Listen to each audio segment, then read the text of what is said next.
friends, welcome back to my channel. My name is Felicia and this is the Feminine Fancy.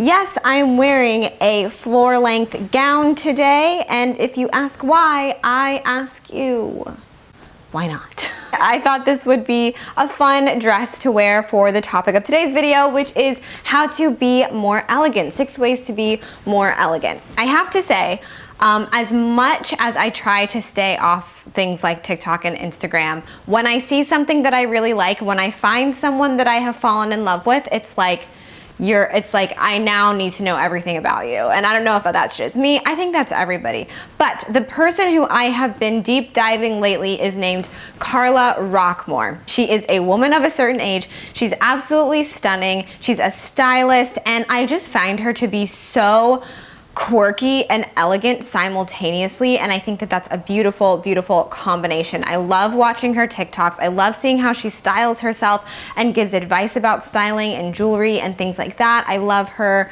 accounts. I will link them down below. But watching her content has really made me start to think about the ways that I can be more elegant, and I wanted to share those with you today. Now, when I looked up, when I started researching things for this video, when you look up how to be more elegant, a lot of the same things come up. So I wanted to offer some differing ways to be more elegant that maybe you hadn't thought of, things that are a little bit, off the cuff. It's not just smile more or, introduce yourself. Those things were sort of very typical, and I wanted to offer some that were a little bit different that maybe you hadn't thought of. So that's what we're gonna talk about in today's video. If you haven't already, please, please, please hit that red subscribe button. We're so close to 160,000 subscribers, and I'm hopeful, I don't know if this is gonna happen, but I'm hopeful that we will be able to get to 200,000 subscribers by the end of the year. And so on that note, if you would share this video, give it a thumbs up, like it, click that like button, because that helps to get the videos out in the YouTube world. That would be so helpful to me, and we can reach our goal, fancies. We can get to 200,000. I know that we can. So if you haven't subscribed, please hit that red subscribe button. It doesn't cost any money. Okay, so the first way, let's jump right in. So the first way that I think that we can be more elegant is by actually purchasing tangible books and not just relying on Audible or even a Kindle or an iPad for when we want to read something. I totally see the convenience of Audible. I personally have listened to books on Audible, but I find that there's just something so intriguing and enticing about a woman who's holding a book in her hands. And I think it is so enticing because you don't see it that much anymore. You don't see people, just in general, man or woman, holding a book and reading it. You see a lot of iPads, you see a lot of phones. We read a lot on those sort of tablet type things nowadays. And I think that it is a nice, elegant touch to your sort of overall vibe to have a tangible, physical book in your hands, and to take it with you places, and to whip that out instead of whipping your phone out when you're at Starbucks or when you're at the park or wherever. It's just not something you see very often. I remember in Gilmore Girls, one of the things about Rory that I liked initially, I liked her character, and then, everyone kind of knows the downfall of Rory Gilmore. But initially, one of the things that I liked about her, and I did find her to be a very elegant young woman, was the fact that she always had a book in her in her purse, wherever she would go, and she would always whip out a book. So if you're not a big reader, then this tip might not be for you, but I do think that it does add a little elegant touch to have an actual physical book with you. The next way that I think we can all be more elegant is to send mail. I talk about this all the time.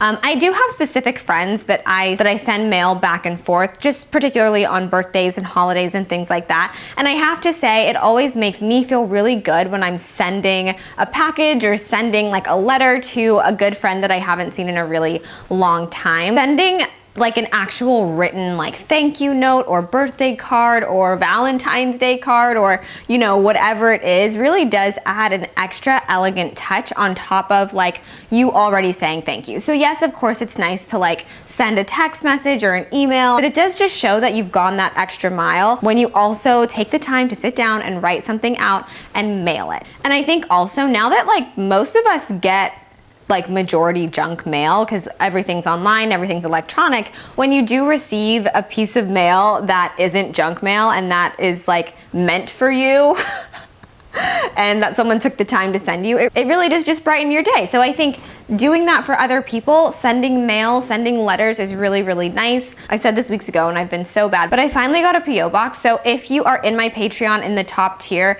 you will receive mail from me very soon. I know I said that a couple weeks ago, but things have been a little crazy around here, as you guys in my Patreon already know. One of the perks of being in the top tier of my Patreon is that you get handwritten mail from me, which I'm not doing because I think I'm any kind of celebrity, but I'm doing because I really do love handwritten letters and sending mail and receiving mail. So that's just another thing that I think adds a very nice and elegant touch on your interpersonal relationships. I think that's a nice, elegant touch. Another way that you can be more elegant is to put your phone away during conversation.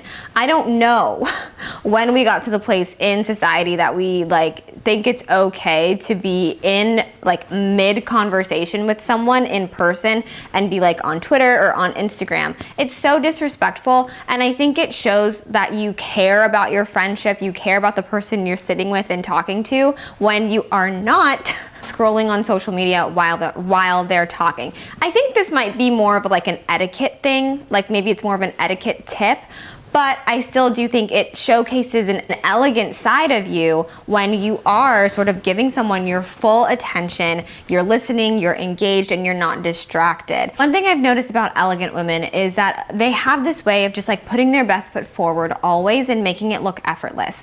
And so when you're in conversation with someone, think about the way in which you can put your best foot forward when you're there with that person. I think a way that you do that is by being present and is by being engaged with them. So put your phone away. It's really rude. It's really disrespectful, especially if someone's trying to connect with you. That's happened to me, and I'm kind of it just makes me feel okay, why am I here?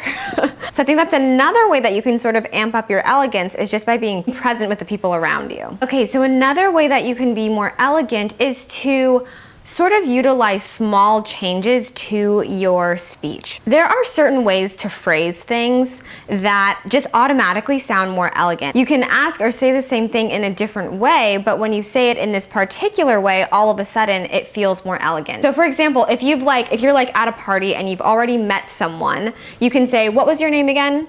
And that's totally fine. Or if you wanted to be more elegant, you could say something like, "Remind me of your name." Whenever that happens to me and someone says, "Remind me of your name again," it takes the pressure off the person who has given you their name, and it puts the pressure on you. I know, you're basically saying, "I know you told me your name already and I've forgotten, and I apologize for forgetting, so can you please remind me?" And I know it's crazy to think that you're saying all of that in that little chunk, but in a way you are. So little changes to the way you speak and to your dialogue can go a long way, can be interpreted as more elegant depending on what it is that you're trying to say. The next way that you can be more elegant is to embrace your natural beauty. I've talked on this channel before about aging gracefully, aging naturally, and all of those things, but embracing your natural beauty and the way that you were designed, the way that you were created, can be accessed in a variety of ways. Whether it's wearing your natural hair or doing a lighter, more natural makeup look. I tend to lean more towards a natural look as a little bit more elegant. Not to say that I don't love to get glam. I am a pageant girl. Of course I love to get glam. But I think embracing natural beauty is another way that you can be more elegant. So if you're someone who feels like you have to straighten your hair all the time, or you feel like you have to wear fake eyelashes every day or whatever, I would encourage you to embrace your natural beauty and find ways that you can just enhance it without covering it up. And finally, I think another great way to be more elegant is to have an air of feminine mystery. I have a video completely on feminine mystery on Patreon, so I'll link that down below. But I do just think it's important that in a society where we are sort of elevated and rewarded for putting everything about our lives out there for people to know, there is a certain amount of elegance in not doing that and in being a little bit different from what everyone else is doing and keeping things closer to the chest, keeping things that mean a lot to you, like your relationship, closer to the chest. And that's not to say that we don't need community, because obviously we do. But I think with certain things and with certain topics, they just don't need to be shared on social media. They just don't need to be showcased and talked about with the general public. And from what I see, I notice that a lot of elegant women and even elegant content creators are the ones who really focus on their niche, right? Like their content, and you don't know too much about their personal lives, which I really respect, and it really does come across as elegant. I can think of so many, like I mentioned in the beginning, Carla Rockmore. I know nothing about her personal life. I just know that she's an amazing stylist. Freddie, my love, is another one. She really focuses on her fashion content, and you don't really know too much about her personal life. So there are content creators that you can find who sort of embody this way in which yes, they are content creators, but they are keeping elements of their private and personal life private and personal, and that helps them to appear much more elegant. All right, my loves, my camera's dying, so it's time to go. I hope you enjoyed this video. If you did, please, please, please give it a big thumbs up. Comment down below which one of these ways was your favorite that you want to implement in your daily life. Don't forget to click the red subscribe button, help grow our community. You can find me on Instagram at _thefemininefancy_. You can find me on my website at thefemininefancy.com, and of course you can find me on Patreon at thefemininefancy. I love you guys so much, and I will see you in my next video. Bye!